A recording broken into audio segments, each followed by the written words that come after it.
कोल्हापूरमध्ये होणार आंतरराष्ट्रीय स्टेडियम। महसूल मंत्री चंद्रशेखर बावनकुळेंची माहिती। स्टेडियमसाठी महसूल विभागाकडून 12 हेक्टर जागा उपलब्ध करून देणार। काँग्रेस प्रदेशाध्यक्ष हर्षवर्धन सपकाळ तत्काळ दिल्लीला रवाना। वरिष्ठांनी बोलावल्यानं सपकाळ बुलढाण्याहून दिल्लीला रवाना।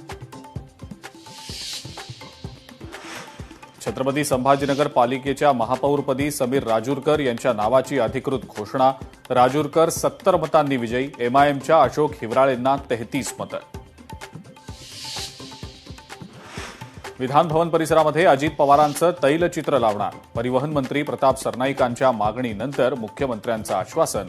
अर्थसंकल्पीय अधिवेशनापूर्वी तैलचित्र लावण्यात येणार।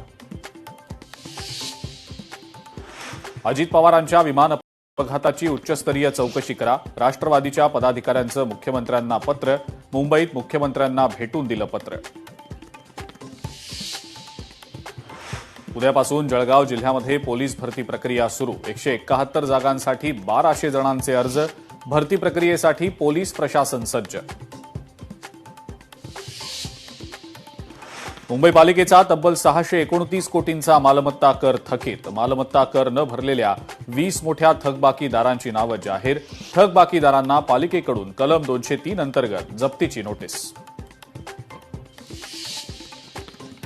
कोल्हापूर सर्किट बेंच समोर भलं मोठं झाड कोसळलं। 2 दुचाकींवर झाड कोसळून 1 जण किरकोळ जखमी। बीडच्या चौसाळा इथल्या महाविद्यालयात 12वीच्या परीक्षेमध्ये कॉपी पुरवतानाचा व्हिडिओ ड्रोन कॅमेऱ्यामध्ये चित्रित। जिल्हाधिकाऱ्यांनी थेट गुन्हे दाखल करण्याचे दिले आदेश। कोकणातल्या आंबा उत्पादकांना दिलासा। राज्य सरकार आंबा नुकसानीच्या अभ्यास गटाची स्थापना करणार। मंत्री नितेश राणेंच्या मागणीनंतर मुख्यमंत्र्यांचे निर्देश। रेल्वे लाईनजवळ पाण्याची पाईपलाईन फुटली। राहुरीतल्या धामोरी खुर्द इथली घटना। हजारो लिटर पाणी शेतात शिरल्यानं पिकांचं मोठं नुकसान। जनतेनं विकासाला मतदान केलंय। मुख्यमंत्री देवेंद्र फडणवीस ग्रामीण भागाचा विकास करतील। जिल्हा परिषद निवडणूक निकालावर महसूल मंत्री बावनकुळेंची प्रतिक्रिया।